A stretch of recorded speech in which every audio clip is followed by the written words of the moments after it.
നമസ്കാരം, ലൂസ് ടോക്കിലേക്ക് സ്വാഗതം. നമസ്കാരം. വലിയ മഴയാണ് കേട്ടോ പുറത്തുനിന്ന്. അത് ശരിയാ, കാലവർഷം എത്തിയെന്നാണ് ചാനലിൽ കാണിക്കുക. പക്ഷേ കാലവർഷം എത്തുന്നത് വൈകുമെന്നാണ് പത്രമാധ്യമങ്ങളിൽ കണ്ടത്. ഇതിൽ ഏത് വിശ്വസിക്കണം?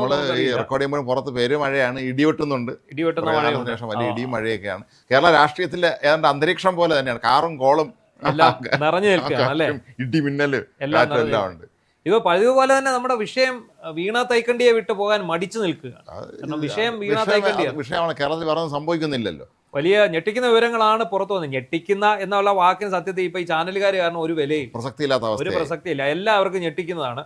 ഇപ്പൊ നമ്മളടക്കം എപ്പോഴും ഞെട്ടിക്കുന്നു എന്ന് പറയത്തുള്ളൂ.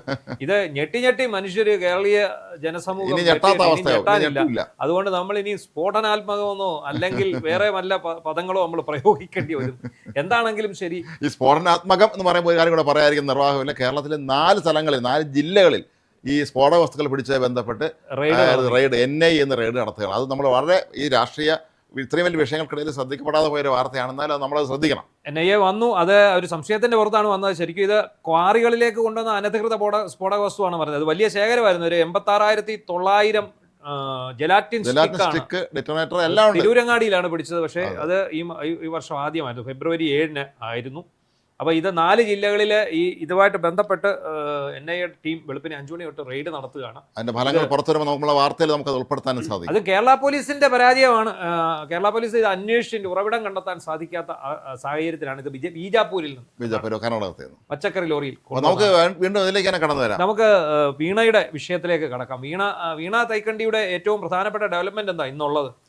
ഒരു മറ്റേ വാർത്ത പുറത്തു വന്നിരിക്കുന്നതാണ്. ഇതെന്തോ ഏത് സാഹചര്യത്തിലാണ് ഈ CMRL ഇവരുടെ ഈ വീണ വിജയന്റെ കമ്പനിക്ക് ഇത്രയും വലിയ വർക്ക് കൊടുത്തത് എന്നുള്ളത് ആ ഒരു കാലഘട്ടമാണ്. അതാണ് ബന്ധപ്പെട്ട വാർത്ത നമ്മൾ ആ കാലഘട്ടം എന്ന് പറഞ്ഞാൽ ഈ 2019 CMRL ഖനനാനുമതി കേന്ദ്ര സർക്കാർ നിഷേധിക്കും. ഇന്ത്യയിൽ മൊത്തം നിഷേധിച്ചു. കാരണം എന്താണെന്ന് ചോദിച്ചാൽ, പൊതുമേഖലാ സ്ഥാപനത്തിനോ അല്ലെങ്കിൽ തന്നെ ഈ പറയുന്ന ഏതെങ്കിലും കോർപ്പറേഷന്, സർക്കാർ അംഗീകൃത കോർപ്പറേഷനുകൾക്കോ മാത്രം ചെയ്യാവുന്ന ഒരു ഇതായിരുന്നു ഈ കരിമണൽ ഖനനം.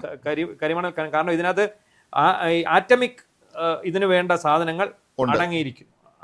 അപ്പം അതുകൊണ്ട് തന്നെ ഈ ആലുവ കേന്ദ്രീകരിച്ചായിരുന്നു CMRL പ്രവർത്തിച്ചുകൊണ്ടിരുന്നത്. CMRLന് പ്രവർത്തിക്കാൻ അനുവാദമില്ലായിരുന്നു. അവിടെയാണ് നമ്മൾ എന്തുകൊണ്ടാണ് വീണ വിജയൻ കോഴ കൈപ്പറ്റി എന്ന് പറയുന്നത്, അല്ലെ മാസപ്പടി കൈപ്പറ്റി എന്ന് പറയുന്നത്, നമ്മളത് ആലോചിക്കണം. ഇത് അതിൻ്റെ കൂടെ ഒന്നുകൂടെ നമ്മൾ പറഞ്ഞ ഈ വീണ വിജയൻ വെച്ച 2.78 കോടി ഈ കൈപ്പറ്റിയ കോഴയുടെ മഞ്ഞുമലയുടെ ഒരറ്റം മാത്രമാണ്. ഇത് രേഖാമൂലം കൈപ്പറ്റിയ കോഴ, രേഖാമൂലം കൈപ്പറ്റാത്ത കോഴ നിരവധി കോടികൾ വരും. ബാങ്കിലെ ലോക്കറൊക്കെ തുറന്ന അതിനകത്തുള്ള വിശദാംശങ്ങളും അതിലെ മൊബൈൽ പരിശോധന മാത്രമേ വരത്തുള്ളൂ. കാരണം അതായത് ഇങ്ങനെയാണ് കഥ. 2019 കേന്ദ്രം ഖനനാനുമതി നിഷേധിക്കുന്നു. പക്ഷേ കേരളത്തിൽ പിണറായി വിജയൻ സർക്കാരും വ്യവസായ വകുപ്പും CMRLനെ വഴിവിട്ട് സഹായിച്ച് നിരോധനം കേരളത്തിൽ കാരണം പിണറായി രാജാവിന്റെ ഭൂമിയാണ്, അദ്ദേഹത്തിന്റെ ആ രാജാവിന് ഒരിക്കലും കേന്ദ്ര നിയമങ്ങൾ ബാധകമല്ല. അദ്ദേഹം കേന്ദ്ര നിയമങ്ങൾ ഒഴിവാക്കി അദ്ദേഹം നേരെ 2023 വരെ കരിമണൽ കർത്തായിക്ക് ഖനനത്തിന് അനുമതി കൊടുക്കുന്നു. ഈ കാലയളവിൽ എത്ര കോടിയാണ്? 1600 കോടി രൂപയുടെ ധാതുമണൽ കുഴിച്ചെടുക്കുന്നു, കരിമണൽ കുഴിച്ചെടുക്കുന്നു. ഇതിൻ്റെ വലിയ ഒരു തുക കമ്മീഷനായി പിണറായിയുടെ പോക്കറ്റിൽ പോയിട്ടുണ്ട്. അതിൽ കണക്ക് പ്രകാരം പോയത് അത് എന്നോട്ടാണെന്ന് അറിയണം. ഇതിന് ഖനനാനുമതിക്ക് കുഴപ്പമില്ലായിരുന്ന സാഹചര്യത്തിലെ കണക്ക് മാത്രമേ നമ്മുടെ കയ്യിൽ വന്നിട്ടുള്ളൂ. 2.78 കോടി വീണ വിജയനിലൂടെ അവരുടെ എക്സാലോജിക് എന്ന തട്ടിക്കൂട്ട് കമ്പനിയുടെ ഉണ്ടാക്കിയിട്ടും നമ്മൾ അറിഞ്ഞതൊന്നുമല്ല ഇതിനകത്തെ യഥാർത്ഥ കണക്ക്. ഇവിടുത്തെ സാമ്പത്തിക ശാസ്ത്രജ്ഞൻ കിടന്ന് തള്ളുന്നത് പോലെയുമല്ല ഇവിടുത്തെ അന്താം കമ്മികൾ എഴുതി വിടുന്ന കയറുവരിയുടെ ഒന്നും ഞാൻ ശ്രദ്ധിക്കാറില്ല. കാരണം അദ്ദേഹത്തിന്റെ ഒക്കെ കാര്യങ്ങൾ എന്ന് പറഞ്ഞാൽ നമ്മൾ നോക്കണ്ട. എന്താണെങ്കിലും ഇത് വളരെ സീരിയസ് ആയിട്ടുള്ള ഒരു വിഷയമാണ്. ഇത് തടയണം, ഇതിന്റെ അന്വേഷണം തടയണം. ഇതിനകത്ത് EDയുടെ റെയ്ഡ് തടയണമെന്ന് ആവശ്യപ്പെട്ടിട്ടാണ് ശശിധരൻ കർത്ത, ഇതിന്റെ CMRLന്റെ MD ആയിട്ടുള്ള ശശിധരൻ കർത്ത ഹൈക്കോടതിയെ സമീപിച്ചിട്ടുള്ളത്. അത് വലിയ വക്കീലന്മാരെ കൊണ്ടുവരുമെന്നാണ് ഇപ്പോൾ പറയുന്നത്. വളരെ എന്താണ് സുപ്രീം കോടതിയിലേക്ക് തന്നെ വലിയ കോടികൾ പ്രതിഫലം വാങ്ങുന്ന വക്കീലന്മാരെ കൊണ്ടുവന്ന് കേസ് വാദിക്കുന്നതാണ്. ആകാമല്ലോ. 1600 കോടിയുടെ ഖനനം നടത്തി ഇത് നമ്മുടെ കാശാണ്. ഈ ജനങ്ങളുടെ വകയാണ്. ഈ കോടികളിൽ നിന്ന് എത്ര വേണേലും കൊണ്ടുവന്ന് ഇത് ചെയ്യാൻ പറ്റും. ഒന്ന് ആലോചിച്ച് നോക്കണം. നമ്മുടെ നാടിനെ 10 വർഷം ഭരിക്കാൻ അവസരം കിട്ടിയപ്പോഴേക്കും നമ്മുടെ നാടിൻ്റെ തീരദേശത്തെ പരിസ്ഥിതിയെ ബാധിക്കുന്ന, വളരെ രൂക്ഷമായി ബാധിക്കുന്ന ഒരു പ്രക്രിയയായിരുന്നു ഈ കരിമണൽ ഖനനം. VS അച്യുതാനന്ദനും AK ആന്റണിയും അടക്കമുള്ള നമ്മുടെ മുൻകാല മുഖ്യമന്ത്രിമാർ എതിർത്തതിനെയാണ് പിണറായി വിജയൻ എന്ന് പറയുന്ന ഒരു വലിയ കപടനാട്യക്കാരൻ. പിണറായി വിജയനെ ഒന്ന് ആലോചിച്ചോണം, എത്രമാത്രം വലിയ ഒരു തട്ടിപ്പുകാരൻ അല്ലെങ്കിൽ എത്രമാത്രം വലിയൊരു ഭീകരനെയാണ് ഇവിടുത്തെ ഈ CPM-ന്റെ സൈബർ സേന ഇദ്ദേഹം വലിയ പുണ്യവാളാനാണ്. അതുകൊണ്ടാണല്ലോ ഇപ്പൊ സമരം ചെയ്യാൻ ഇറങ്ങിയത്. ഈ കാശ് കേരളത്തിലെ ജനങ്ങൾക്ക് കിട്ടിയ കാശോ അല്ലെങ്കിൽ CPM-ന് കിട്ടിയതോ ഒന്നുമല്ല. ഇത് പിണറായി വിജയന്റെ കുടുംബാംഗങ്ങൾ പങ്കിട്ടെടുത്ത കൂടാതെ നമ്മൾ ചിന്തിക്കേണ്ട ഒരു കാര്യമുണ്ട്. ഈ പറയുന്ന കണക്കുകളൊന്നും ആർക്കില്ല. അപ്പൊ ശരിക്കും ഈ 1600 കോടി രൂപ ഇയാൾ ലാഭം ഉണ്ടാക്കിയെന്ന് പറയുമ്പോൾ അതിൽ 2.5 കോടി 3 കോടി രൂപ ആയിരിക്കില്ല ഇതിന്റെ. അതാണ് ഞാൻ പറഞ്ഞത്. അതാണ് ഞാൻ പറഞ്ഞത്. ഒരു കാരണവശാലും ഈ വീണ തൈക്കണ്ടി കൈപ്പറ്റിയ 2.78 കോടി രൂപയൊന്നും അല്ല ശരിക്കും അവർ മേടിച്ച കോഴ. ഇവരെ മൊത്തം ഇവരുടെ വിദേശ യാത്രകൾ അടക്കം അന്വേഷിക്കണം. ഇവരെ അമേരിക്കയിൽ കൊണ്ടിട്ടുണ്ടോ, സ്വിസ് ബാങ്കിൽ ഇട്ടിട്ടുണ്ടോ, വിദേശത്ത്, അതായത് ദുബായിൽ ഇയാളുടെ മകൻ, അതുപോലെ ഇയാളുടെ മകന്റെ ഭാര്യ വീട്ടുകാർ ഇടയ്ക്ക് ഒരു കേസ് വന്നില്ലേ, എന്താ ഈ ഇവിടുത്തെ ക്യാമറയുടെ വിഷയം, തൊട്ടതെല്ലാം അടിച്ചു മാറ്റിയ ഒരു 10 വർഷമാണ് കടന്നുപോയത്. അതിൻ്റെ കൃത്യമായ അന്വേഷണം നടന്ന് ഇവരെ ജയിലിൽ അടയ്ക്കേണ്ടത് അത്യാവശ്യമാണ്. കേരളത്തിൽ നിന്ന് ആദ്യമായിട്ടൊരു മുൻ മുഖ്യമന്ത്രി ജയിലിൽ പോകുമോ എന്നുള്ളതാണ് ഇപ്പോഴത്തെ ഏറ്റവും പ്രധാനപ്പെട്ട ഈ പ്രായത്തിൽ. കാരണം നമ്മളിത് കേട്ട് വരുമ്പോൾ പുതിയ അന്വേഷണത്തിൽ വന്ന കണ്ടെത്തലുകൾ വരുമ്പോൾ നമുക്ക് വിശ്വസിക്കാൻ സാധിക്കും. നമ്മുടെ ഇന്ന് ഈ നിലവിൽ ഒരുപാട് വിദേശ രാജ്യങ്ങളിൽ അവിടെ പ്രധാനമന്ത്രി പ്രസിഡന്റുമായിരുന്ന ഒരു ജയിലിൽ കിടക്കുകയാണ് ഈ അഴിമതി കാണിച്ചത്. പലരും അവിടെ രക്ഷപ്പെടാൻ ശ്രമിച്ചവരെയൊക്കെ തൂക്കിയെടുത്ത് തിരിച്ചുകൊണ്ടുവന്നവർ ജയിലിട്ടിട്ടുണ്ട്. അത് യാതൊരു സംവിധാനങ്ങളും നൽകാതെ, ഇവിടുത്തെ പോലെ A-ക്ലാസ് ജയിലൊന്നുമല്ല, സാധാരണ കുറ്റവാളികൾ എവിടെയാണോ പാർപ്പിക്കുന്നത് അവിടെയാണ് ഇവരെ പാർപ്പിച്ചിട്ടുള്ളത്. ആ രാജ്യം ഭരിച്ചിരുന്ന ഒരു കാലത്ത്, പ്രത്യേകിച്ച് നമുക്കറിയാം ആഫ്രിക്കൻ രാജ്യങ്ങളിലൊക്കെ എന്താണോ ചെയ്തിരുന്നത്, കൊള്ള നടത്തിയിരുന്നത്, അതിൻ്റെ വേറെ പതിപ്പ് തന്നെയാണ് ഇവിടെ. കാരണം അവിടെ ധാതുക്കളുള്ള സ്ഥലമാണ്. പരമാവധി ധാതുക്കൾ എല്ലായിടത്തും വിറ്റാണ് ഈ ആഫ്രിക്കൻ രാജ്യങ്ങളിലെ പാവങ്ങളായ ജനങ്ങൾ താമസിക്കുന്ന അവിടങ്ങളിലേക്ക് തന്നെ ഈ ഭരണാധികാരികൾ പണം ഉണ്ടാക്കി വിദേശങ്ങളിലേക്ക് കടത്തിയത്. ഈ 2016 പിണറായി വിജയൻ അധികാരത്തിൽ വരുന്നതിന് മുമ്പ് തന്നെ ഇവർ ഈ ഡീൽ ഉറപ്പിച്ചിരുന്നു. കാരണം ഇയാൾ വരും എന്നുള്ള ഉറപ്പുണ്ട്. VS-നെ വെട്ടി ഇയാൾ തന്നെ കയറുമെന്ന് കരിമണൽ കർത്തയ്ക്കും അറിയാമായിരുന്നു. പിണറായി വിജയൻ അതിനുള്ള പ്ലാൻ എല്ലാം റെഡിയാക്കി വെച്ചിരുന്നു. അങ്ങനെ വെച്ചിരുന്നതാണ്. അപ്പം നമ്മൾ ആലോചിച്ചോണം, കരിമണൽ കർത്തയ്ക്ക് ഒരു ഫിനാൻസ് കമ്പനി ഉണ്ടായിരുന്നു, EICIF എന്നോ അങ്ങോട്ട് പറഞ്ഞിട്ടൊരു ഫിനാൻസ് കമ്പനി.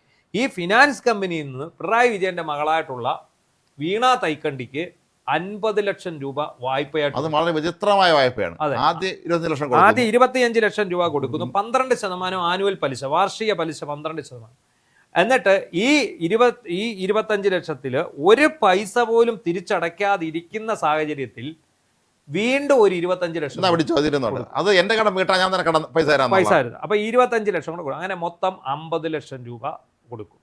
അതിനുശേഷമാണ് വീണ തൈക്കണ്ടിയുടെ പേരിൽ, ആദ്യം വീണ തൈക്കണ്ടിയുടെ പേരിലാണ്, വീണ തൈക്കണ്ടിയും ഈ CMRലുമായിട്ട് ഒരു കരാറുണ്ടാക്കുന്നു. ഇത് സോഫ്റ്റ്വെയറുമായിട്ട് ബന്ധപ്പെട്ട്, അത് വീണയുമായിട്ട് ബന്ധപ്പെട്ട്.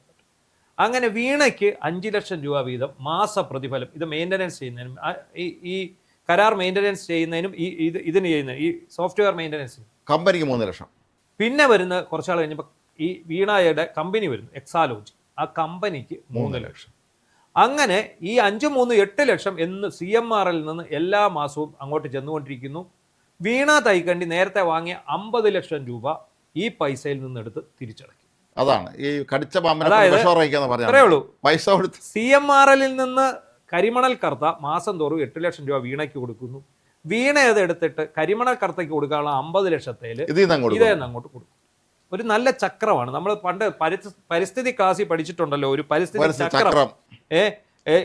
എലി പുലിയെ പുലി എലിയെ തിന്നുന്നു, മാൻ പുല്ല് തിന്നുന്നു, മാനിനെ കടുവ തിന്നുന്നു, ആവാസ വ്യവസ്ഥയുടെ ഇത് പറഞ്ഞു പോകുന്ന പോലെ ഇങ്ങനൊരു ചക്രമായിട്ട് ഇത് വളരെ സ്മൂത്തായിട്ട് മുന്നോട്ട് പോകുന്നു. ഇതിനിടയ്ക്ക് പിണറായി വിജയൻ കേരളത്തിന്റെ മുഖ്യമന്ത്രിയാണ്. അതോടെ കൊടുക്കൽ വാങ്ങലിൽ സ്മൂത്ത് ആവും. പക്ഷേ കർത്ത ആള് ബുദ്ധിമാനാണ്. ഇങ്ങനെ കാണുമെങ്കിൽ ഈ കർത്തയെ കുറിച്ച് ഇപ്പോഴും അധികം അന്വേഷണം ഇല്ല. എല്ലാം വീണ തൈക്കണ്ടി. അതിനകത്ത് അതാണ് ഏറ്റവും ശ്രദ്ധിക്കേണ്ട കാര്യം. കർത്ത, ശശിധരൻ കർത്ത, മകള്, മകന്, അമ്മായിയപ്പന്, അമ്മായിയമ്മ, ഇവരെല്ലാമാണ് ഈ കമ്പനി.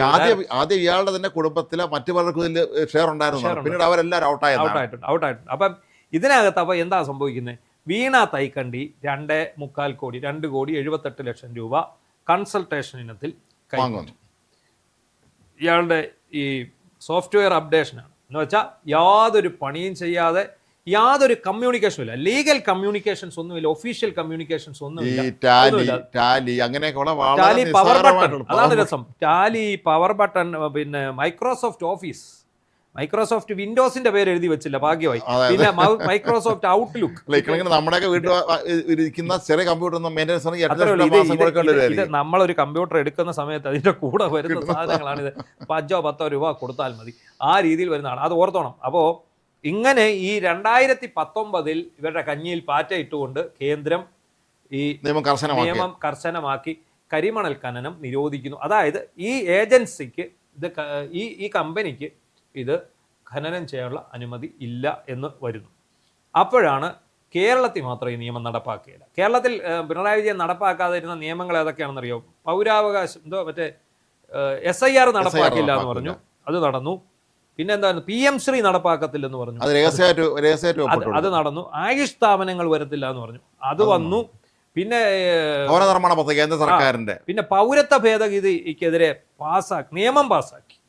പൗരത്വ ഭേദഗതിക്കെതിരെ ഇവര് നിയമസഭ ഒറ്റക്കെട്ടായിട്ട് നിയമം പാസ്സാക്കി. ഇതൊന്നും കേരളത്തിൽ നടക്കില്ല. ഫെഡറൽ സംവിധാനമുള്ള ഇന്ത്യയിൽ കേന്ദ്രത്തിനും കീഴിൽ പ്രവർത്തിക്കേണ്ട ഒരു സംസ്ഥാന സർക്കാർ, അല്ലാതെ സ്വന്തമായിട്ട് പ്രവർത്തിക്കാൻ വേറെ സാധനങ്ങൾ തന്നിട്ടുണ്ട്, അതെടുത്ത് പ്രവർത്തിക്കുക.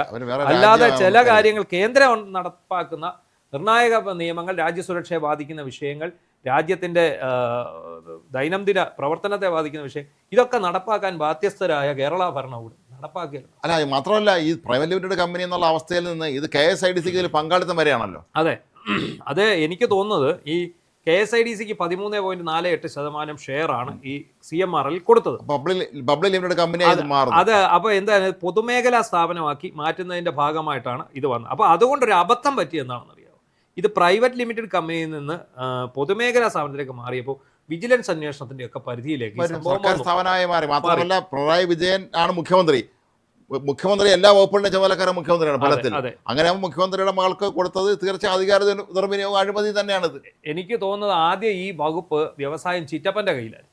അതെ, ചിറ്റപ്പന്റെ കയ്യിൽ ബന്ധു നിയമനം വന്ന് ചിറ്റപ്പൻ രാജിവെച്ചോടെ ഈ വ്യവസായ വകുപ്പ് മുഖ്യമന്ത്രി നേരിട്ട് ഏറ്റെടുക്കുമല്ലോ. അത് വേറെ ആർക്കും കൊടുത്താൽ തോന്നുന്നില്ല. പെട്ടെന്ന് തിരിച്ചു വന്നല്ലോ, ചിറ്റപ്പൻ തിരിച്ചു വന്നു. പക്ഷേ എന്താണെങ്കിലും ഇനി ആരെടുത്തെന്ന് പറഞ്ഞാലും ആരുടെ കയ്യിൽ ഇരുന്നെന്ന് പറഞ്ഞാലും ഇതിനകത്തു നിന്നുള്ള വരുമാനം ഒക്കെ തന്നെ മുഖ്യന് തന്നെയാണ് ചെല്ലുക.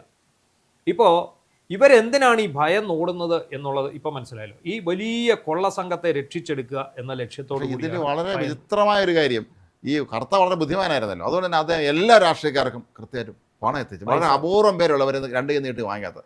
നമ്മൾ പണം വാങ്ങില്ല എന്ന് കരുതിയിരുന്ന ആളുകൾ പോലും പണം വാങ്ങിയതായിട്ടാണ്. അതാണ് CMRLന്റെ ഏറ്റവും പ്രധാനപ്പെട്ട സംഭവം എന്താണെന്ന് ചോദിച്ചാൽ ഈ വിഷയം തന്നെയാണ്. CMRL നിന്ന് പൈസ മേടിക്കും. ഇന്നലെ ഞങ്ങൾ ലോ സ്റ്റോക്കിൽ അതാണ് കണക്കാണ് പറഞ്ഞത്. VD സതീശനുണ്ട്, കുഞ്ഞാലിക്കുട്ടിയുണ്ട്, രമേശ് ചെന്നിത്തലയുണ്ട്, ഉമ്മൻചാണ്ടിയുണ്ട്, VS അച്യുതാനന്ദന്റെ പേര് വരെ അതിനകത്തുണ്ട്. പിന്നെ BJP നേതാക്കൾ മുരളീധരന്റെ പേരുണ്ട്. അത് V മുരളീധരനാണോ എന്നതിനെക്കുറിച്ച് നമുക്കറിയില്ല. അവരാരും ഇതിനെക്കുറിച്ച് പ്രതികരിച്ചിട്ടില്ല. K രാജശേഖരൻ എന്ന് പറഞ്ഞുകൊണ്ട് കുമ്മനം രാജശേഖരനാണെന്നൊക്കെ സംശയിക്കുന്നു. നോക്കി എന്തായാലും ലോക്കൽ നേതാക്കളുടെ പേരുണ്ട്. അവിടെ നിന്ന് പണം കൈപ്പറ്റിയ മാധ്യമ പ്രവർത്തകരുടെ പേരുണ്ട്, മാധ്യമ സ്ഥാപനങ്ങളുടെ പ്രമുഖ നമ്മളെ അന്തം വിട്ട് കേരളത്തിലെ ഏറ്റവും പ്രധാനപ്പെട്ട മാധ്യമ സ്ഥാപനങ്ങൾ കാഴ്ചവെച്ചിട്ടുണ്ട്. മാത്രം ഒരു മാധ്യമ സ്ഥാപനത്തിന്റെ ജീവനക്കാരനാണെന്ന് പറഞ്ഞാൽ അയാൾ ആരും അയാളെ പേരുമില്ല.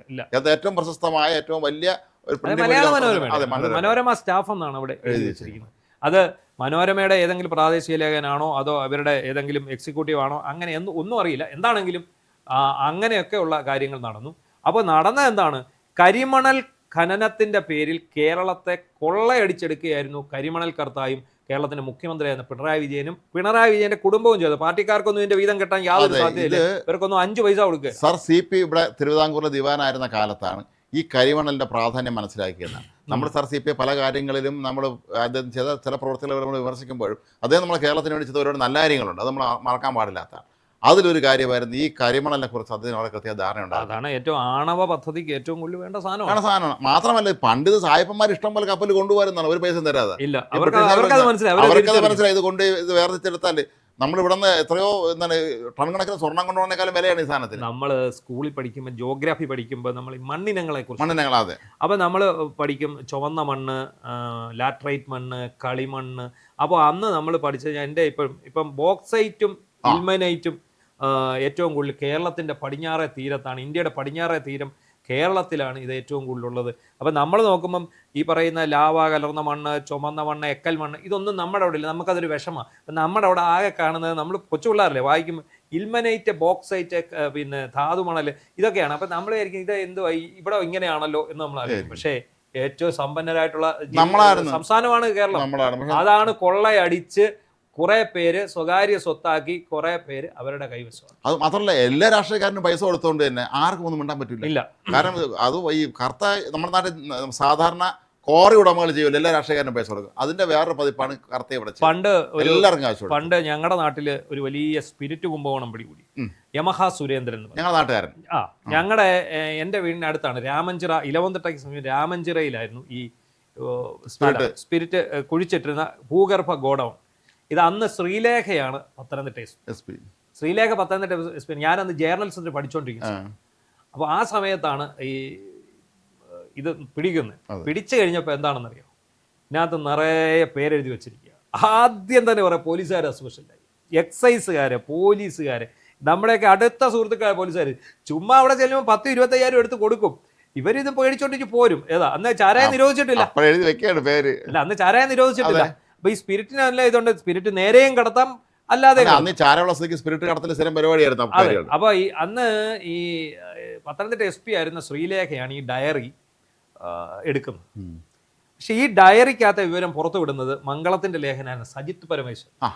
അത് ഞങ്ങൾ ഇവിടെ ഒന്നിച്ച് വർക്ക് ചെയ്തുകൊണ്ടിരുന്നത്. അപ്പൊ അദ്ദേഹം റിട്ടയർ ആയതിന്റെ തൊട്ട് പറയാണ് ഞാനും മംഗളത്തിൽ നിന്ന് ഇറങ്ങുന്നത്. അപ്പൊ ഈ ഡയറിക്ക് വേണ്ടി പലരും ശ്രമിച്ചു. അന്നത്തെ കാലത്തെ ഏറ്റവും വലിയ ബ്രേക്കിംഗ് ന്യൂസ് ആണ്. ഇന്നത്തെ കാലത്താണെങ്കിൽ ഇന്ന് ചാനലുകളാണെന്ന് ഓർത്തുള്ളൂ, അന്ന് പത്രത്തിലാണ്. അദ്ദേഹം അതിന്റെ കഥ നമ്മളോട് പറയും, ഏതാ ഈ ഡയറി എടുത്തിട്ട്. അപ്പം ഈ ഡയറി അടൂർ കോടതിയിൽ ഉണ്ട്. ഈ ഡയറി ഇദ്ദേഹം ശ്രീലേഖ മാഡത്തെ വിളിച്ചു, എസ് പി. അപ്പം എസ് പി സജിത്ത് എൻ്റെ കയ്യിലില്ല, നിങ്ങൾ അത് കോടതി ഞാൻ കൊടുത്തു, നിങ്ങൾ ആ വഴിക്ക് നോക്കൂ. അപ്പോൾ ഇദ്ദേഹത്തിന് ഈ ഡയറി കിട്ടിയേ പറ്റൂ, മേളിൽ നിന്ന് സമ്മർദ്ദമുണ്ട്, എങ്ങനെയും ഇതെടുത്ത് അടിക്കണം. ഇദ്ദേഹം പതുക്കെ അടൂർ ലേഖകനായിരുന്ന ഒരു ഗോപി മോഹൻ ചെറുകര എന്ന് പറഞ്ഞാൽ ഈ ഗോപി മോഹനോട് പറയുന്നു, നമുക്ക് ഈ ഡയറി പോക്കാം, ഈ ഡയറി വെക്കാൻ നിങ്ങളിങ്ങി വാ നമുക്ക് നോക്കാമെന്നൊക്കെ പറയും. അവിടെ ചെന്ന് കഴിഞ്ഞ സമയത്ത് പുള്ളി നോക്കുമ്പോൾ ഒരു രക്ഷയില്ല. ഈ സജിത്ത് എന്ന് പറയുന്ന നമ്മുടെ ഇദ്ദേഹം അല്പം കുശാഗ്ര ബുദ്ധി. പുള്ളി നോക്കിയിട്ട് ഒരു രക്ഷയില്ല, ഇത് ആർക്കും കിട്ടിയിട്ടുമില്ല. പുള്ളി അവസാനം ജഡ്ജിയുടെ ചേമ്പറിൽ കയറി കരയുവാണ്. അവിടെ ചെന്നിട്ട് കരയാണ് ജഡ്ജി, സാർ എനിക്ക് ആ ഡയറി ഒന്ന് കാണിച്ചു തരണം. അപ്പോൾ അദ്ദേഹം പറഞ്ഞു, ഇല്ലല്ലോ ഇത് കോടതിയുടെ കയ്യിലേക്ക് തരാൻ പറ്റില്ല സാർ, അത് ബാക്കി പത്രക്കാർക്കെല്ലാം എസ് പി കൊടുത്തു, എനിക്ക് മാത്രം തന്നില്ല, അവരൊക്കെ എന്നോട് വിരോധമാണ്, അത് തരികയില്ല. അപ്പോൾ അയാൾ പറഞ്ഞു ശരിയാണോ, കരഞ്ഞ് അവസാനം പറഞ്ഞു 10 മിനിറ്റ് നോക്കാൻ തരാം. എന്നിട്ട് കോടതി ജീവനക്കാരനെ വിളിച്ചു, പുള്ളി അവിടെ ചെന്ന് ഇത് മൊത്തം എഴുതി എടുത്ത് മൊത്തം എടുത്ത് അപ്പോഴേ സാധനം പിറ്റേന്ന് കേരളം നടുങ്ങുന്ന വാർത്ത. ഈ സാധനം പുറത്തു വരുന്നത് മംഗള ദിനപത്രത്തിലാണ്. അന്ന് മംഗള സ്റ്റാർട്ടിംഗ് പീരീഡ് എങ്ങാണ്ട അന്ന്. അങ്ങനെയാണ് ആ വാർത്ത വരുന്നത്. അതാണ് കേരളം കണ്ട ആദ്യ മാസപ്പടി ഡയറി. പിന്നീട് വന്നപ്പോൾ നമ്മുടെ മണിച്ചന്റെ ഡയറി, പിന്നെ മണിച്ചന്റെ മറ്റേ ഹൈറുന്നീസ് താത്തായുടെ. പക്ഷെ കേരളം നടുങ്ങിയ ആദ്യ മാസപ്പടി ഡയറി എന്ന് പറയുന്നത് യമഹ സുരേന്ദ്രന്റെ മാസപ്പടി. എത്ര പോലീസുകാർ സസ്പെൻഷനായി, പിന്നീട് SP ആയ ഉദ്യോഗസ്ഥന്മാർ സസ്പെൻഷനായി. എനിക്ക് പത്തനംതിട്ട ഒരു നമുക്ക് ഏറ്റവും അടുത്ത സുഹൃത്ത് DSP ഉണ്ടായിരുന്നു. അദ്ദേഹം ഒക്കെ ഇതിനകത്ത് വന്നു വീണ. പുള്ളിയോടൊക്കെ ഞാൻ ചോദിച്ചപ്പോൾ ഞാൻ അവിടെ ചുമ്മാതെ പോയതാ, എൻ്റെ പേരൊക്കെ ഇവന്മാർ എഴുതി വെച്ചാൽ പുള്ളി വന്നത്. പിന്നെ ഒരുപാട് പേർക്ക് ഇത് വന്നു. അതിനുശേഷം വന്ന ഏറ്റവും നടുങ്ങുന്ന ഡയറിയാണ് ഈ കരിമണൽ കർത്തയുടെ ഡയറി. എല്ലാവരും പേരുണ്ടല്ലോ, പ്രധാനപ്പെട്ട നമ്മൾ പറഞ്ഞാൽ വിശ്വസിക്കാത്ത ആളുടെ പേര് പോലും അതിലുണ്ട് എന്നുള്ളതാണ് ഏറ്റവും വിചിത്രമായ കാര്യം. അപ്പം അതിനകത്തെ ഏറ്റവും രസകരമായ കാര്യം എന്താണെന്ന് ചോദിച്ചാൽ, ഇപ്പോൾ ഈ പാർട്ടി സംരക്ഷിക്കുമല്ലോ, ആരെയാണ് ഈ മാസപ്പടി വാങ്ങിയ മകളെ പാർട്ടി സംരക്ഷിക്കും. അപ്പോൾ സംഗതി നേരെ തിരിയാൻ പോവാണ്. ഇപ്പോൾ ഇന്ന് പുറത്തു വന്ന വാർത്തകൾ ശ്രദ്ധിച്ചോ? അതായത് വീണ വിജയനെ സമൻസ് അയച്ച് വരുത്തി വിളിച്ച് ചോദ്യം ചെയ്യുമ്പോൾ ഇവരേറ്റവും അധികം ഭയക്കുന്നത് ഈ സമൻസിന് ശേഷം അറസ്റ്റ് ഉണ്ടാവാം. അറസ്റ്റ് ഉണ്ടാവാതിരിക്കാൻ തരവില്ല, അറസ്റ്റ് ഉണ്ടാകാനുള്ള സാധ്യത വളരെ കൂടുതലാണ്. പിന്നീട് ഇനി എന്തെങ്കിലും മേളത്തെ തലത്തിൽ എന്തെങ്കിലും കളി നടന്നെങ്കിൽ മാത്രമേ അറസ്റ്റ് ഒഴിവാക്കാനുള്ള സാധ്യതയുള്ളൂ. അതിനൊപ്പം തന്നെ കരിമണൽ കർത്തായും ബാക്കിയുള്ളവരെ അറസ്റ്റ് ചെയ്യും. നമ്മളെല്ലാവരും വീണ വിജയന്റെ അറസ്റ്റ് മാത്രമേ വന്നു. കരിമണൽ കർത്ത നടത്തിയത് ഒരുപാട് നിയമലംഘനങ്ങളുണ്ട്. ചെയ്യരുതെന്ന് പറഞ്ഞ ഖനനമാണ് ചെയ്തത്. ഇത് പിണറായി വിജയൻ കണ്ണടച്ച് കൊടുത്തുവെങ്കിലും ഇവർ ചെയ്ത ഈ സ്ഥാപന ഉത്തരവാദികളാണല്ലോ. അതെ. മാത്രമല്ല നമുക്ക് ഇപ്പോഴും അറിയേണ്ടുന്ന ഒരു കാര്യം ഈ കരിമണൽ എങ്ങോട്ടേക്കാണ് കൊണ്ടുവന്നുള്ളതാണ്. അതെ. ഒരുപാട് ഇത് ആറ്റമിക് എനർജിക്ക് വരെ ഉപയോഗിക്കുന്ന കാര്യങ്ങളാണ്. ഒരുപാട് രാജ്യങ്ങളിൽ നിരോധിക്കപ്പെട്ട ഇപ്പോൾ ഇറാൻ പോലെ രാജ്യങ്ങളിൽ നമുക്കറിയാം, അവിടെയൊക്കെ തന്നെ ഇല്ലാത്ത ആണവ പരീക്ഷണങ്ങൾ നടക്കുന്നുണ്ട്. അത്തരം രാജ്യങ്ങൾ, അതിസമ്പന്നമായ രാജ്യങ്ങളാണെങ്കിൽ അവർ പറയുന്നതിൻ്റെ 10 ഇരട്ടി പൈസ ഇത് വാങ്ങിക്കാൻ തയ്യാറായിരിക്കും. അപ്പോൾ ഇത് എങ്ങോട്ടൊക്കെയാണ് പോയിട്ടുള്ളത് എന്നുള്ള കാര്യം അന്വേഷിക്കണം. അന്ന് കേരളത്തിൽ ഈ കരിമണലുമായി ബന്ധപ്പെട്ട പ്രശ്നം BM സുധീരൻ അതിശക്തമായ രംഗത്തെത്തിയിട്ടുണ്ടായിരുന്നു. അദ്ദേഹത്തെ അന്ന് ആലപ്പുഴ പരാജയപ്പെടുത്താൻ വേണ്ടി ഒരു അവരനെ കണ്ടെത്തിയതും അയാൾക്ക് പൈസ കൊടുത്ത് കൊണ്ടുവന്നതും എല്ലാം തന്നെ ഈ കരിമണൽ ലോബിയാണെന്നാണ് പറയപ്പെടുന്നത്. അത് സത്യമായിരിക്കാം ഒരുപക്ഷെ. പക്ഷേ സുധീരൻ അവസാനം വരെ പോരാടി ഇവർക്കെതിരെ. പക്ഷേ മറ്റു പല കോൺഗ്രസിൻ്റെ നേതാക്കന്മാരൊക്കെ പേര് ഇതിൽ വരുമ്പോൾ നമുക്ക് മനസ്സിലാക്കാൻ കഴിയുന്നത് സുധീരൻ അവർ പുറകോട്ട് വലിക്കാൻ ശ്രമിച്ചിട്ടുണ്ട്. സുധീരൻ അങ്ങനെ വഴങ്ങുന്ന ഒരാളല്ലാത്തതുകൊണ്ടായിരിക്കും സുധീരൻ ഒറ്റയ്ക്ക് പോരാടിയത്. എന്തായാലും ഈ 2019 മുതൽ 23 വരെ ഈ പടി എങ്ങോട്ടാണ് പോയെന്നുള്ളത്, കമ്മീഷൻ എങ്ങനെ പോയി, എങ്ങോട്ട് പോയി എന്നുള്ളൊരു അന്വേഷണം കൂടി ഇതിനകത്ത് ആവശ്യമുണ്ട്. അതായത് ഈ നിരോധിത കാലത്തെ ഖനനത്തിന്റെ കമ്മീഷൻ ചില കനത്തിലായിരിക്കുമല്ലോ. അതാകുമ്പോൾ കുറച്ച് നിരോധിച്ചു വെച്ച സാധനമാണ് ഇവിടെ നമ്മൾ തുറന്നു കൊടുത്തിരിക്കുന്നത്. അപ്പോൾ അതിന് ഇരട്ടി പൈസ വാങ്ങിയിട്ടുണ്ടാകും. അത് എങ്ങോട്ട് പോയി എന്നുള്ള ഒരു ചോദ്യം കൂടി ഇതിനകത്ത് വരണം. ഇപ്പം എന്താണെങ്കിലും CMRL ഹൈക്കോടതിയെ സമീപിച്ചിട്ടുണ്ട്. ED അന്വേഷിക്കേണ്ട ആവശ്യമില്ല എന്ന് പറഞ്ഞു. ഞങ്ങൾ പാർട്ടി കമ്മിറ്റി, അതെ, മറ്റേ പീഡനം അന്വേഷിക്കാനുള്ള കമ്മിറ്റി ഉണ്ടല്ലോ, അതെ അതെ, തീവ്രവാദ അളക്കുന്ന കമ്മിറ്റി. അതുപോലെ ഈ ഇതിന്റെ പിന്നിലെ കരിമണൽ ഖനനവും അതിന്റെ കൈക്കൂലിയെ ബന്ധപ്പെട്ട് അതിന് കമ്മിറ്റിയെ പാർട്ടി നിയോഗിക്കുമായിരിക്കും. അപ്പൊ എന്താണെങ്കിലും ഒരു കാര്യം ഉറപ്പാണ്, ഈ പറയുന്ന തുടർ നടപടികൾ ഉണ്ടാവും. അതിന് കേന്ദ്രത്തിന്റെ ഭാഗത്തു നിന്ന് ഒരു തടസ്സം ഇടാതിരുന്നാൽ മതി, ബാക്കി കാര്യങ്ങൾ മുന്നോട്ട് പോകും. ഇപ്പൊ ഇതിനകത്ത് ഈ പറയുന്ന മാസപ്പടി ഡയറി സംബന്ധിച്ച് ഒന്നും നടക്കാനൊന്നും പോകുന്നില്ല. കാരണം അത് ഇതുമായിട്ട് ബന്ധമുള്ളത്. ഇത് മാസപ്പടി അവിടെ എഴുതി വെച്ചു, ഈ പറയുന്ന PV KV ഇവ ഇന്നയാളാ ഞങ്ങൾ നിഷേധിക്കുകയാണ്, അവർ നിഷേധിക്കുക, എന്ത് ചെയ്യാൻ പറ്റും? അത്രേ ഉള്ളൂ. അല്ലെങ്കിൽ തന്നെ ഇതുമായിട്ട് ബന്ധപ്പെട്ടാണെന്നോ ഇതിന് വഴിവിട്ട് ഒത്താശ ചെയ്യാനൊന്നുമില്ല. വഴിവിട്ട് ഒത്താശ ചെയ്യാൻ വേണ്ടി വാങ്ങിച്ചിരിക്കുന്നത് ഈ വീണ തൈക്കണ്ടിയുടെ കേസിൽ മാത്രമാണ് ഉള്ളത്. അപ്പോൾ എന്താണെങ്കിലും ഈ മാസപ്പടി വിവാദം, വീണ തൈക്കണ്ടിയുടെ മാസപ്പടി വിവാദം വലിയൊരു പിന്നിലേക്കുള്ള അന്വേഷണം വേണം. ഇതിന്റെ അനുമതി ഇല്ലായിരുന്നിട്ടും എങ്ങനെ ഇത് ഖനനം ചെയ്തു എന്നുള്ളത് സംബന്ധിച്ച് നമുക്ക് വളരെ പ്രധാനപ്പെട്ട മറ്റൊരു കാര്യങ്ങൾ നമുക്ക് ചർച്ച ചെയ്യേണ്ടതുണ്ട്. അത് ഈ രക്ഷാപ്രവർത്തനം ആലപ്പുഴയിൽ നടത്തിയ കക്ഷികളെ കുറിച്ച് അതിൽ നമ്മൾ പ്രതീക്ഷിച്ച പോലെ വധശ്രമത്തിന് ചുമത്തിയിരിക്കുകയാണ്. അതാണ് ശരിക്കും ഈ രക്ഷാപ്രവർത്തകർ ഭയന്നതും അതാണ്. അതിനാണ് ഇവർ മുൻകൂർ ജാമ്യം തേടി കോടതിയെ സമീപിച്ചത്. ഈ SIT വളരെ തന്ത്രപരമായിട്ടാണ് FIR ഇട്ടത്. FIR ഇട്ടതിനകത്ത് ജാമ്യമില്ലാ വകുപ്പുകൾ ഒഴിവാക്കിയാണ് FIR. പക്ഷേ ഇവരെ ചോദ്യം ചെയ്യാൻ വിളിച്ചു വരുത്തി കസ്റ്റഡിയിലെടുത്തുകൊണ്ട് വകുപ്പ് ട്രാൻസ്ഫോം ചെയ്തുകൊണ്ട്, വകുപ്പുകൾ മാറ്റിക്കൊണ്ട് പുതിയ വകുപ്പുകൾ ചേർത്തുകൊണ്ട് ഇവരെ റിമാൻഡ് ചെയ്യാൻ സാധിക്കും. അത് ഭയന്നിട്ടാണ് ഈ ആശാന്മാർ മുൻകൂർ ജാമ്യം തേടി സെഷൻസ് കോടതിയെ സമീപിച്ചത്. ഈ 5 പേരില്ലേ അതിൽ. അപ്പം അതേ രീതിയിലേക്കാണ് കാര്യങ്ങൾ പോകുന്നത്. ഇനിയിപ്പോൾ ഇവർ അറസ്റ്റ് ഉണ്ടാവും. ആശാന്മാർ അത്ര എളുപ്പത്തിൽ ആരെങ്കിലും കാര്യമില്ല, റിമാൻഡിൽ പോവും. ഇനിയിപ്പോൾ ഇവർ മുങ്ങിയാലും അത് പക്ഷേ ഇത് പിണറായി വിജയൻ കാത്തു രക്ഷിക്കുമെന്ന് പറഞ്ഞ ആൾക്കാർ മുങ്ങിയാൽ അതിനകത്തൊരു നാണക്കേട്. അല്ല, മാത്രമല്ല ഈ പിണറായി വിജയനെ സംബന്ധിച്ചിടത്തോളം ഇനി ഇവരെ കൊണ്ട് യാതൊരു ആവശ്യമില്ലേ, മര പിടിച്ചോണ്ട് പോണേ പോട്ടെന്ന് വിചാരിക്കും. അത്ര ഇവരെയൊക്കെ സംബന്ധിച്ചിടത്തോളം അങ്ങനെ മനസാക്ഷി സൂക്ഷിപ്പുകാരൻ മനസാക്ഷി അവിടെ നിൽക്കുന്നുണ്ട്. പിണറായി വിജയന്റെ വീട്ടിൽ റെയ്ഡ് അടക്കം നിറഞ്ഞ കണ്ണുകളോടെ ഇപ്പുറത്ത് ഒരാൾ ഇങ്ങനെ ദുഃഖത്തോടെ നോക്കിക്കൊണ്ടിരിക്കുന്നുണ്ട്. അത് അയാൾ മനസാക്ഷി സൂക്ഷിപ്പുകാരനായതുകൊണ്ട് അത് ഇതിപ്പോ നമ്മൾ പറഞ്ഞു വരുമ്പോൾ എല്ലാം പിണറായി വിജയനിലോട്ടോ എന്ന് നിൽക്കുന്നത്. അതെ, കഴിഞ്ഞ 10 വർഷം കൊണ്ട് കാണിച്ചു കൂട്ടിയ ദുഷ്ടതരങ്ങളെല്ലാം ഇപ്പൊ തിരിച്ചടിക്കും. ഇത് കേരള ജനതയുടെ അവരുടെ അഭിപ്രായങ്ങളുടെ പ്രതിഫലനമാണത്. ഇതിപ്പം രക്ഷാപ്രവർത്തകത്തിനകത്ത് വധശ്രമം ഉൾപ്പെടുത്തിയതോടെ എന്താ പറയുന്നത്, വകുപ്പുകൾ മാറ്റി വകുപ്പുകൾ ചേഞ്ച് ചെയ്ത് കൊടുക്കും. ഇവരെ അറസ്റ്റിനുള്ള സാധ്യതയുണ്ട്. കാരണം അത് ഈ ദൃശ്യങ്ങൾ വെച്ചുകൊണ്ട് ആ വകുപ്പ് ചുമത്താതിരിക്കാൻ പറ്റില്ല. അതെ, കാരണം ഇത് ആർക്കും കണ്ടാൽ മനസ്സിലാവുന്ന ഒരു കാര്യമല്ല, ഇതിന് വേറൊന്നും തെളിവാണ്. അതിന് പിന്നിലെ ഗൂഢാലോചന കൂടി അന്വേഷിച്ചാൽ കുറച്ച് ആശാന്മാരുടെ കുടുങ്ങും. ഇതിന്റെ പിന്നിൽ ഗൂഢാലോചന എന്തായാലും ഇപ്പൊ തൽക്കാലം അവർ ഗൂഢാലോചനയൊന്നും അതിനകത്ത് ചേർത്തില്ല. ഗൂഢാലോചന ചോദിച്ചാൽ ഇതിന്റെ ഒരു പക്ഷേ ഇത് അന്വേഷിച്ച് ചെല്ലുമ്പോൾ ഇപ്പൊ സ്വാഭാവികമായിട്ട് ഈ പറഞ്ഞ 5 പേരും പറഞ്ഞേ പറ്റത്തുള്ളൂ.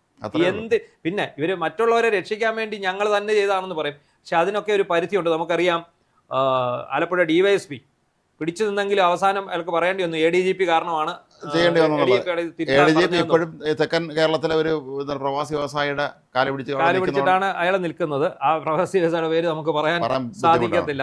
നമ്മളെ സംബന്ധിച്ചിടത്തോളം അതിന് നിയമ തടസ്സങ്ങൾ ഉണ്ട്. എന്നാൽ പോലും അത് എല്ലാവർക്കും അറിയാവുന്ന പേരാണ്. കൂട്ടത്തിൽ നമ്മൾ ഒരു കാര്യം കൂടെ പറയേണ്ടതുണ്ട്. തിരുവനന്തപുരത്തെ രക്ഷാപ്രവർത്തനം മെനഞ്ഞാന്ന് നടത്തിയവരില്ല, പലരും ഇപ്പോഴും മുങ്ങിയടക്കുകയാണ്.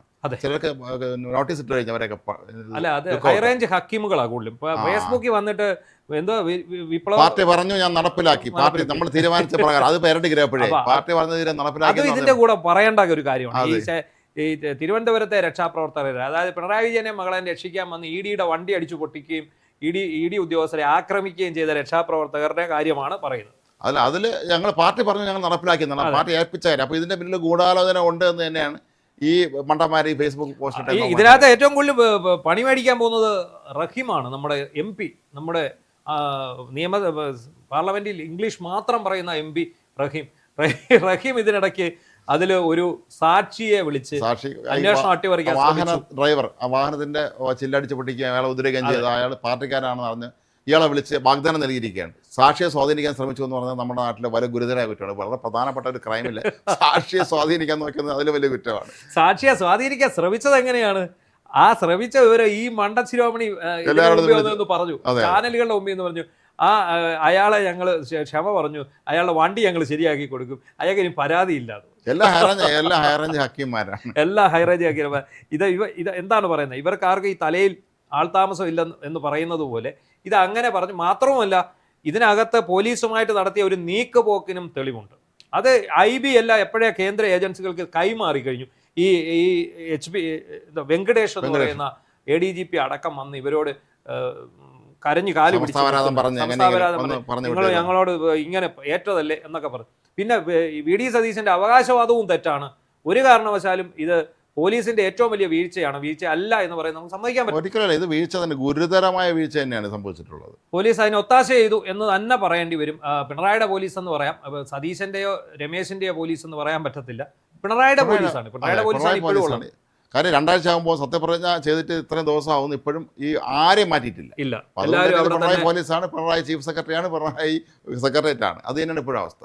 അപ്പോൾ എന്താണെങ്കിലും പാവപ്പെട്ട പിള്ളേരുടെ തലയടിച്ച് പൊട്ടിച്ച ആലപ്പുഴയിലെ രക്ഷാപ്രവർത്തകർക്കും അവരുടെയൊക്കെ തലതൊട്ടപ്പനായിട്ടുള്ള പിണറായി വിജയനും അയാളുടെ മകൾക്കും എല്ലാം നല്ല കാലം വന്നിരിക്കുകയാണ്. ഒറ്റ മാസം കൊണ്ടാണ് എല്ലാം തിരിഞ്ഞു പറഞ്ഞിരിക്കുന്നത്. ഈ നമ്മളൊക്കെ പണ്ടൊക്കെ ദൈവം പിന്നെ ഇപ്പൊ ഉടൻ എന്ന് പറയുന്ന ആ ഒരു കാര്യമാണ് സത്യത്തിൽ ഒരു പഴഞ്ചൊല്ലാണ്. ആ പഴഞ്ചൊല്ല് കൃത്യമായിട്ട് വന്നിരിക്കുകയാണ്. പിന്നെ എന്തായാലും ഈ ചർച്ച അവസാനിപ്പിക്കുന്നതിന് നമ്മൾ ഒരു കാര്യം കൂടെ പറയേണ്ടതുണ്ട്. അത് മുൻ MP കോൺഗ്രസ് നേതാവായിരുന്ന KP ധനപാലൻ അന്തരിച്ചു എന്ന് പറഞ്ഞാൽ അദ്ദേഹം ശരിക്കും നമ്മുടെ കേരളത്തിലെ രാഷ്ട്രീയത്തിൽ, പ്രത്യേകിച്ച് കോൺഗ്രസ് രാഷ്ട്രീയത്തിൽ വലിയൊരു മാതൃകയായിരുന്നു ആ മനുഷ്യൻ. പാർട്ടി പറഞ്ഞതെല്ലാം അനുസരിച്ചു. 2001 സീറ്റ് കൊടുത്ത് പോസ്റ്റർ ഒട്ടിച്ച് ചെറിയതിന് ശേഷം അദ്ദേഹത്തെ സ്ഥാനാർത്ഥിയെന്ന് വടക്കേക്കര മാറ്റി. ഇന്ന് ആ മണ്ഡലം ഇല്ല. പിന്നീട് 2009 ചാലക്കുടി മണ്ഡലത്തിൽ നീച്ച് അദ്ദേഹം MP ആവുന്നു. അടുത്ത 2014 ആയപ്പോഴേക്കും ആ സീറ്റ് തട്ടിയെടുക്കാൻ വേറൊരാൾ വരുന്നു. ഞാനിവിടെ സേഫായിട്ട് നിന്നോളാം, അപ്പുറം സീറ്റിൽ നിന്നോളാം പറഞ്ഞ് അവിടെ പോയി പരാജയപ്പെടുന്നു. അതിനും ആ മനുഷ്യന് പരാതിയില്ല. സത്യം പറഞ്ഞാൽ കേരള രാഷ്ട്രീയത്തിൽ, പ്രത്യേകിച്ച് കോൺഗ്രസ് രാഷ്ട്രീയത്തിൽ, ഈ അധികാരത്തിന് വേണ്ടി അതിഭീകരമായി കടിപിടി നടത്തുന്ന നേതാക്കന്മാരുള്ള ഒരു പാർട്ടിയിൽ ഇതുപോലുള്ള ആളുകൾ വളരെ അപൂർവം.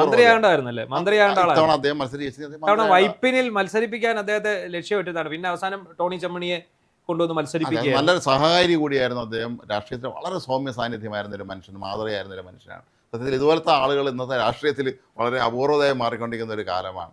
അപ്പോൾ നമുക്ക് അങ്ങനെ അതുപോലെ തന്നെ വേറൊരു കാര്യം കൂടി ഇതിനിടയ്ക്ക് വരുന്നുണ്ട്. നമ്മുടെ കഴിഞ്ഞ പിണറായി സർക്കാരിന്റെ കാലത്തെ വാർത്താ താരങ്ങളായ 2 പേരുടെ കല്യാണം തിങ്കളാഴ്ച നടക്കുകയാണ്. നമ്മുടെ ആർഷോ, SFIയുടെ സംസ്ഥാന സെക്രട്ടറി ആയിരുന്ന ആർഷോയും അന്ന് വ്യാജരേഖ കേസിൽ അറസ്റ്റിന് വക്കോളം എത്തുകയും പിന്നീട് പാർട്ടിക്കാരുടെ ഇടപെടലും പോലീസിന്റെ വഴിവിട്ട സഹായവും കാരണം ജാമ്യം നേടിപ്പോവുകയും ചെയ്ത K. വിദ്യ, അവര് വളരെ കുപ്രസിദ്ധരായ 2 പേരാണെന്ന് വേണമെങ്കിൽ പറയാം അല്ലെ അക്കാര്യത്തിൽ. കാരണം 2 പേരും പല കേസുകളിലും പ്രതിയാണ്. എന്തായാലും അവരും ഒരു പുതിയ ജീവിതത്തിലേക്ക് കടക്കുകയാണ്. അവർക്ക് എല്ലാവിധ ആശംസകളും നേർന്നുകൊണ്ട് നന്ദി, നമസ്കാരം.